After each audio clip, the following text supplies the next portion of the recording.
Hi mga day, another video, another voiceover na punta no. Actually, travel vlog dyan no, halata man kay nagdalamig ka ng maleta, nya na po mi sa aeroplano. So first time ni nga travel na mo, kauban ako akong coworkers / barkada na pod, and padung mi ani sa Cebu. So kani jud nga travel na mo, gipangandaman jud ni na mo, giapilan gyud na mo nigbubuay, o gitiguman jud na mo taman kay para lang gyud nga madayon ni nga travel. Ikatulo naman ko nakasakag aeroplano no, pero mao gyapon ni akong reaction.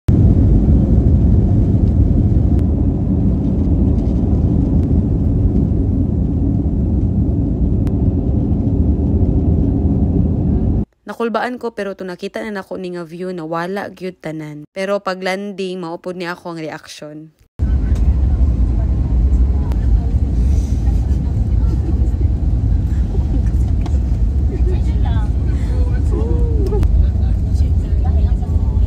Touchdown Cebu, naabot na gyud mi safe and sound. Ika-third time na nako nakadtog Cebu pero ang excitement naa gihapon sa akong kasing-kasing. And mas excited po ko aside from kauban ako akong mga katrabaho, kauban sa nako ako ang partner.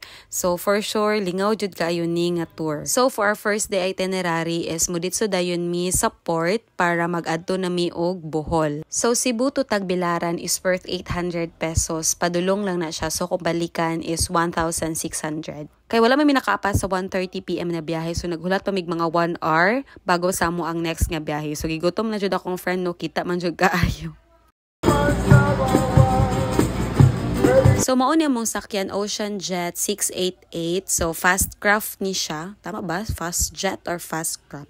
Basta nalingaw ko sa ilahang music ba katong Ocean Jet. So touchdown Tagbilaran, naabot na gyud mi sa amo ang pag-adtuan. Char na tono jud. Wala na ko laing maingon. Taas kay ni nga vlog. So wa na dugay-dugay nung biyahe dayon mi Papanglaw and mao ni among stayhanan. Iya ang daan nga pangalan is Dumaluan Beach Resort pero karon name na niya is Marilu Beach Resort. Wala jud ko'y maingon sa stayhanan kay very nindot jud kayo siya day. And we enjoy the rest of the night. Dataga mo na dugay-dugay second day dayon ta. Syempre dagan is life ning dagan jud ko sa ilang beach day and it was worth it. Pati ang ilang mga pagkaon lami kaayo jud. Lami jud siya day kay buffet good no. Color sa among outfit for the second day is color green. Wala din ako na mention ngayon nga first day is pink. So mao to nagbiyahe dayon mi pa Chocolate Hill. So mao ni among first itinerary sa second day. So worth it kaayo day kay kung unsa jud mo makita sa picture maupod jud. And mao jud ni akong pinaka na enjoyan og maayo sa Bohol ang ATV. Wala jud mi nagmahay tanan nga nin-try gyud mi ani kay grabe ka enjoy gyud.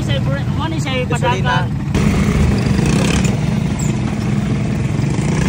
Let's go.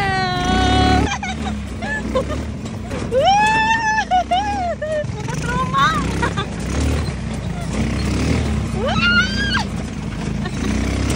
After ATV, nagditso na dayon mi sa Tarsier. So first time jud ako makakita og Tarsier day and wa ko ga-expect pretty good din niyang gamaya. Mura ra jud dako pa imong pala day. And gapugong jud ko sa kung baba kay syempre di ba jud siya pwede og saba. Dili na mao ang Tarsier ako na. And then real quick adto na dayon mi sa man-made forest. Pretty jud kanindot day. Kung sa inyo makitaan sa picture mao gyud sa personal. Wa nagay ko kabantay nga kung bulsa nang gawas na. And the last itinerary sa among second day is kani nga zoo. Ambot nakalimot ko sa pangalan pero na-amaze ko sa ilang mga bitin kay naara gyud sa kilid-kilid day. Yay! Smile mo, smile. Smile. Go, wala na'y dugayan. Third day na dayon taday.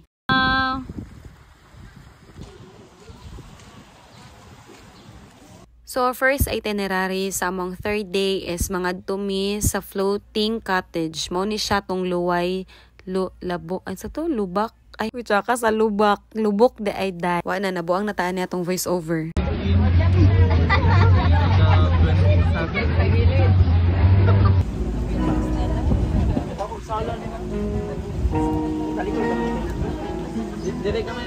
Dili ko sure kung unsa ni nga try pero isa po ni sa ilang highlight. Bago mo balik sa agi ang bangka, mohapit sa diriya para maglingaw-lingaw.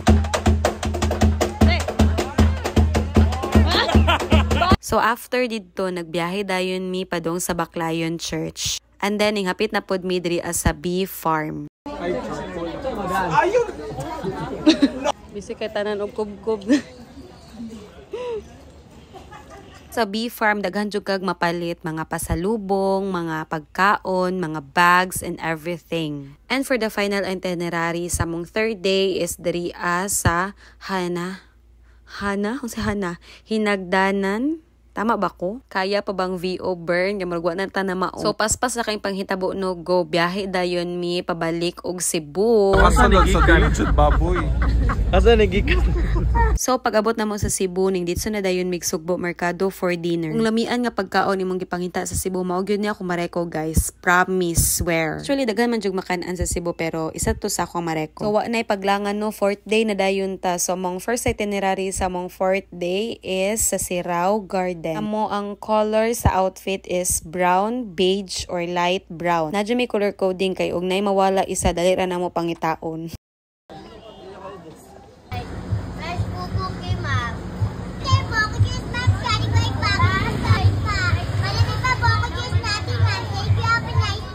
After sa Sirao, nagdito na din mig Tops for our lunch. Sa Tops, day makita yun ninyo ang whole city sa Cebu, and ang design sa building is really giving. And then, real quick, after lunch, ato na dayon mi sa Temple of Leia.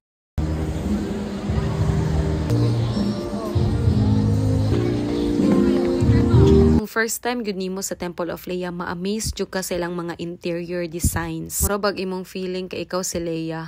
Char lang. So pinaspasay jud nga video no. So naabot na dayon mig Santa Cruz. Ning bisita akong partner sa iyahang family sa side sa iyahang father. So every time ato siya Cebu, ginagahinan gyud niyag time nga makaadto sa iyang family. Medyo layo-layo man gud ni siya gikan sa syudad. So mobiyahe pa kag mga 2 to 3 hours depende sa dagan, sa bus, or kung unsa imong sakyan. So mao to nag-overnight me, and this is the view sa morning. The rest of the days wala na ko naka-video, pero mao na ni ang pauli na mo. Tanawa kung unsa mi kayagaw.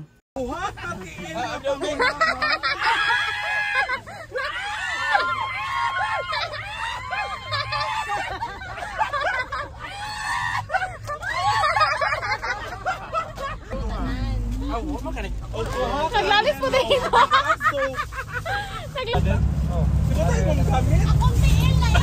Wala, te. Uy, Loy, nakagnaw si Ma'am Chepa. Paano to nabigay? Puno na kayo na. Ako na!